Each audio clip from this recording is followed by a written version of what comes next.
Yo, what's going on guys, it is Foxy98 here. Welcome back to a brand new video for you guys today here on my channel. Today we're back with my F1 2016 Career Mode Season 6 Part 17 here for the Japanese Grand Prix. Hopefully you guys do enjoy today's video. If you do enjoy today's video, don't forget to drop a like on it, that'd be absolutely awesome. Subscribe if you're not subscribed to the channel already. And without further ado, we're going to move on here into the Japanese Grand Prix. Now, obviously, if you haven't seen the previous episode, which went up yesterday, you might want to go watch that one before you come and watch this one to get an update of where we are. Firstly, Renault and Sauber make a couple of upgrades to their car for the Japanese Grand Prix, but today is a very important race for us. Now, if you haven't seen the last episode, as you can see on your screens, we did unfortunately DNF from the Grand Prix. We did not finish. We made contact with Nico Rosberg, and it cost us dearly, and unfortunately, the gap in the championship is closed. And as you can see in the driver's standings, it is 71 points between myself and Valtteri Bottas. In the constructor's standings, the gap is 70 points between me and Williams. So we definitely are not comfortable in this championship. And as you can see, confirmation that DNF, lots of race wins, but still those DNFs which we just don't need. Into the track acclimatization then, unfortunately, it was raining here in Q1, which meant that the grip on the hard tyres was unbearable for me, and I was lucky to even get one green there and purple everywhere else because the grip was horrible. But luckily, the track acclimatization is very lenient, so basically we just had to get around the track really, kind of slowly, and get on with it. Into the qualifying simulation run, we did this at a different practice session. I can't remember if this was practice 2 or 3, but it started to rain. I didn't want to do a qualifying simulation run in FP3, or sorry, in FP1 when it was raining, so we left that alone.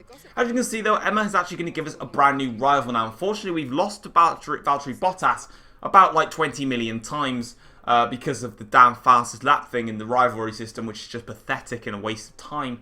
So she's given us Felipe Massa instead, which I'm fine with. So moving on to the session goals then, she's probably going to tell us to get, I think she says top 4, and yeah, top 4 beat Massa and beat Rosberg. So yeah, we definitely need to do that in this Grand Prix because we're not doing too well at the moment, and we don't need this slump of form to continue.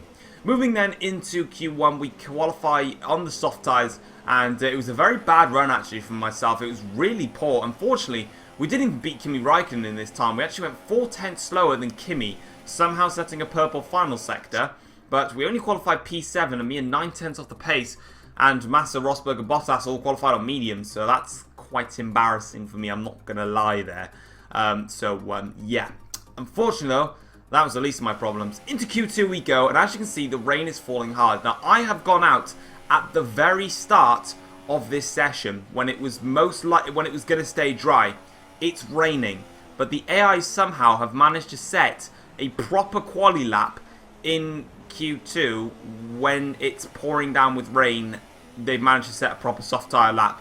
It's a glitch, I know it happens, and there was absolutely nothing I could do about it. I mean, what am I meant to do? That's the driest it got, and as you can see there, look, it's even wetter now at the end of quali, and somehow, even though at the start of the session I physically drove out on track and it was literally like an ice skates, and I don't know how they managed to set those laps, but another stupid glitch in which Codemasters will never fix because they're too busy working on the next game. This is the problem with annual games, is if there's a problem in the game, the developer's not really going to fix it that much. But unfortunately, we're out in Q2, so my slump of form is continuing. And now, unfortunately, we're into the red on driver position, which means that we are going to start getting warned about our position within the team, which could potentially get us fired. Now, I don't expect us to get fired, but we really need to work hard now. It's not good. This is already starting as a really bad weekend for us here today. And we just need to get into the race and just try and get something out of it. That's all we can possibly hope for. So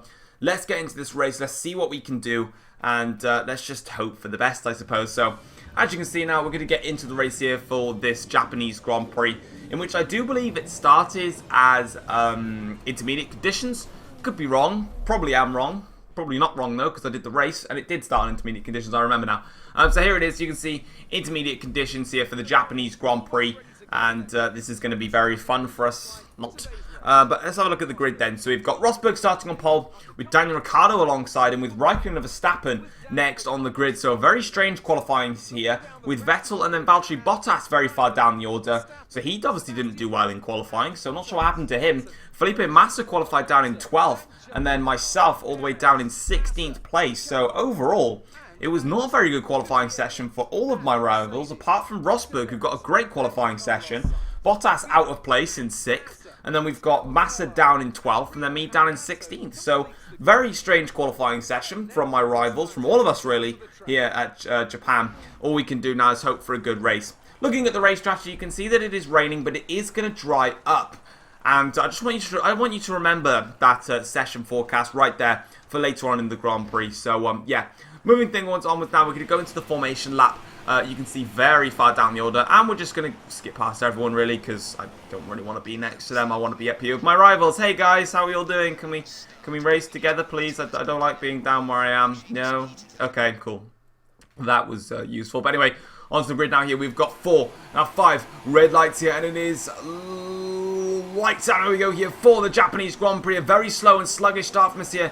No replay cameras, of course. I completely forgot to say that replay cameras are not in this episode because that footage all corrupted as we come in towards turn 1. We're going to be very cautious. There's bound to be yellow flags, and there is yellow flags. And we're going to gently take our way through here, not going to rush through. And we just do that, and we get past Kevin Magnussen up into 14th place now in this Grand Prix. Very good stuff here. So we're going to go down inside of Hulkenberg. No, we decided to back out of it here. But round the outside, look at the grip we've got on Hulkenberg, and we're going to try it on Massa as well. Lovely traction there around the outside. Much better speed than the other drivers, and through now up into 12th place now here. Sergio Perez next. Can we do the same thing we did?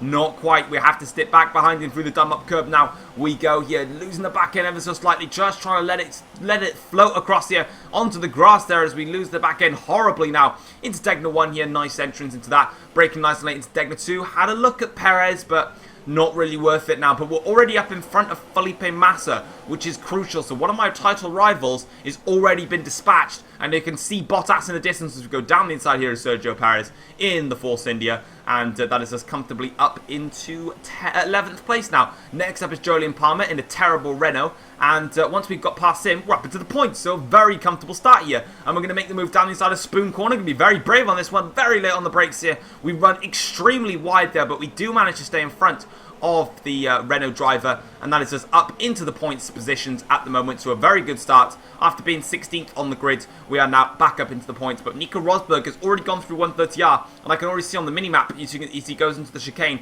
he's got a very big gap already, so we need to close that down here. Through 130R now, we're going to get a nice run here, breaking very, very, very late here, down the inside of Romain Grosjean. That was a bit bold and brave. Alonso gives us some space. We're going to go round the outside of Fernando Alonso here, going side by side with Alonso through this corner, literally losing the back end ever so slightly now, so a great move there. But we're not done yet. We're going to go past Jenson Button as well, so a very good set of overtakes there. And that is us up into P7 now, so really good stuff there as we go horribly wide into turn 1. But we do manage to cover ourselves from Jenson, but really great little bit of overtaking there. Very late on the brakes, attacking Grosjean. Button forced Alonso wide into the chicane, giving me a better run, and then down the straight, Mercedes was always going to overtake the Honda, because quite frankly, the Honda is completely useless. As now we start to close up onto Sebastian Vettel here. Bottas is making a move on one of the Red Bulls in front, and I'm also going to be making some moves as well as we come flying through there on Vettel, and it was Bottas that flew through Verstappen there on lap 2 of this Grand Prix. So very good stuff there as we continue on our charge up the field after the poor qualifying that we did have. Up to P6 now as Nico Rosberg sets the fast lap of the race so far. So Rosberg is absolutely flying in this Japanese Grand Prix, but so am I. Fastest lap as well, 148.5 now as we look to try and make gains here. Verstappen getting very close, got a great run actually on Verstappen into turn 1 though. It's not really going to work for us though. We're going to brake very, very late, and we're just going to try something really audacious there, and that worked. Okay, sure, why not? Thanks Verstappen. I mean, you gave me the position. You were literally being as kind of I've ever seen you before in my life. Moving on to lap 4 of the Grand Prix now. Daniel Ricciardo is next with only 4 tenths separating me and Daniel Ricciardo as we put the car into lean fuel mixture, saving a little bit of fuel as we look to go forward in this race. And I think we might do the same thing again. Yeah, sure, why not? I mean, you know, I did have a little bit of wheels on the grass, but I still had 2 wheels on the track, so therefore the move is legal. As we make our way through the grid now, Bottas is next up to attack, so my title rival is next. So, yeah, very great recovery drive in this Grand Prix. Couldn't have asked for anything better. On to lap 5 of the Grand Prix. Unfortunately, there's been a safety car. Lovely. Thanks, game. Thanks for the safety car. This is not what I needed. This is not what I needed at all. My plan was to go long in this stint and basically try and stretch it out. As you can see there, my engineer Jeff telling me to do the switch to intermediates on the end of this lap, but I just didn't think it was worth it, unfortunately. And I've decided to stay out, and the safety car's coming in. A few drivers have pitted. We're up into third now, and I'm waiting for that dry period to come. I know it's going to start turning dry in this race, and that is what I'm waiting for. So we're going to stay out here on these intermediate tyres and drag them basically as far as we possibly can now. So as you can see now, the pit window is open for me, but I'm not really going to go into the pits here as Bottas has got a tremendous drive here on Kimi Raikkonen, but into turn 1, it's not going to be enough for Bottas. I am going to try it again, but Bottas just too far forward for me to try my sneaky little turn 1 overtake. He obviously saw me do that on Verstappen and Ricciardo and thought that is not happening. On to lap 9, further on into the lap 9, as you can see, Bottas has got a tremendous drive here on Kimi Raikkonen. He's actually going to go for it here to the inside of 130R. Bottas pulls out to the left-hand side against Kimi Raikkonen, through into 130R. They've kind of screwed each other over here, and we're going to go super close to Raikkonen and Valtteri Bottas, and we're going to snatch the lead there. So a nice little gift there from Raikkonen and from Bottas. We go very wide there into the chicane, but it's all good, and we're up into the lead of the Japanese Grand Prix. Who would have thought after starting P16, it's taken me 10 laps now to get into the lead of the Japanese Grand Prix, so I defend very hard there from Valtteri Bottas for the time being. But now this is the time in the race where I need to really slow this race down, and I mean slow it down, because I'm now starting to run on fumes in terms of my tyres being very, very worn. Here on lap 13 of the Grand Prix, we're still continuing onwards, and you can see that the rain has stopped falling, and you can see the tyre wear is at 68%. It's not good, unfortunately. Not good at all. We're carrying onwards now in this Grand Prix. Rosberg very close to us. You might actually fancy a run into turn 1 here, but as you can see, we're putting the car into lean fuel mix. Now, the reason I'm putting the car into lean is to stop the wheel spin when we're coming out of the corners. So not only is that going to help with fuel, but it's going to help with the rear tyres and also with the fronts as well, because that means that'll stop them from sliding about as well. Lap 15, the gap there, the tyres are on 74%. We're getting very close to puncture territory now in this Japanese Grand Prix, as we just hoping, and look at that, Jeff has given us a strategy call of dry tyres to pit for the soft and for the mediums. I'm actually going to switch that for the hard tyres. Now, I'm pretty sure I can get 12 laps done on the set of hard tyres without stopping, so we might have just dragged this strategy out to absolute perfection here. And Jeff telling us there, it's time to make a pit stop for the dry tyres, and we're going to do just that. On to lap 16 of the Grand Prix. We've actually stayed out another lap. I wanted to just stay out once more, just to get as much time as I could here. And again, look, Jeff is now saying there's no need for intermediates. It's just about those soft and medium tyres, and we're going to do just that here. And we are going to try. Unfortunately, Jeff was talking to me at the time, but we're very close now. We've actually got a warning for punctures here, as we're going to set the hard tyres. I don't want to run the softs and the mediums. I know it's quick, but at the end of the day, you know, I'm not really about driving with horrible stuff. We get a horrible run here towards Spoon Corner. Rosberg going to go around the outside here, but it's not going to work for Nico as we defend that comfortably there. But I didn't really want to run the softs and mediums and make 2 stops. I wanted to just do 1 stop and get it to the end of the race here. And you can see the track is a lot drier than it was before, so we definitely are going to take that into consideration. We are going to be making a pit stop this lap for a set of hard tyres. Very cautious into 130R, because we are literally about to get a puncture at this rate. 82% tyre wear. This is the longest I've ever taken tyres in my life, and we're going to come into the pits now for our one and only stop onto the hard tyres, and that should see us through to the end of the race. And once again, guys, we have no replay cameras because unfortunately, as soon as I went through the entire replay cameras to get everything for you guys, then as soon as I clicked stop recording, there was just a little edit gap, and that bit had gone. I don't know where it is, couldn't find it, couldn't get it in any of my files, so we just have to deal with onboard action for this entire Grand Prix rather than no replay cameras. So hopefully you're okay with that. It's all back for the US Grand Prix though afterwards, because I've already recorded that one. But as you can see then, coming out of the pits, Massa's actually pitted for a set of intermediate tyres. Very interesting call there from Felipe. And into turn 1, grip's very low, and we might need to just wait maybe. I think we need to wait a lap or 2 for the tyres to start coming into their own a little bit. Onto lap 17 of the Grand Prix, Massa comes flying through to 130R, and I think you can kind of see where this is going here. Alonso is right behind us. Massa has come on through. There's a yellow flag into the S section. I'm not sure why. Looking at the tyre status though, Jeff says, yeah, you know, this tyres are looking good. They're looking very, very good.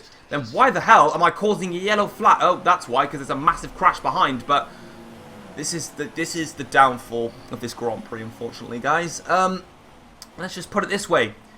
My team screwed me over, telling me to pit for dries I've pitted for dries, and it is not dry enough. I am trying to stay out at the moment to basically, look at that, the tyres are freezing cold here, and Alonso is just like, nope, I'm not going to bother with you, and you can see that I'm just, oh, my team, do my team want me to win the World Championship or not? Because if I'm going to have races, like, I'm just getting slaughtered right now. There goes Sergio Perez, might as well just out-drag me, yeah, sure, why not? Go, bye Perez, bye Alonso, it's nice knowing you guys. Yeah, just going to slip and slide around a little bit, yep, going to slide a bit more, oh, go onto the grass, why not? Sure, yeah, just slide onto the grass, going to smash the 100-meter board out of the way, nope, Hulkenberg and Button go flying through.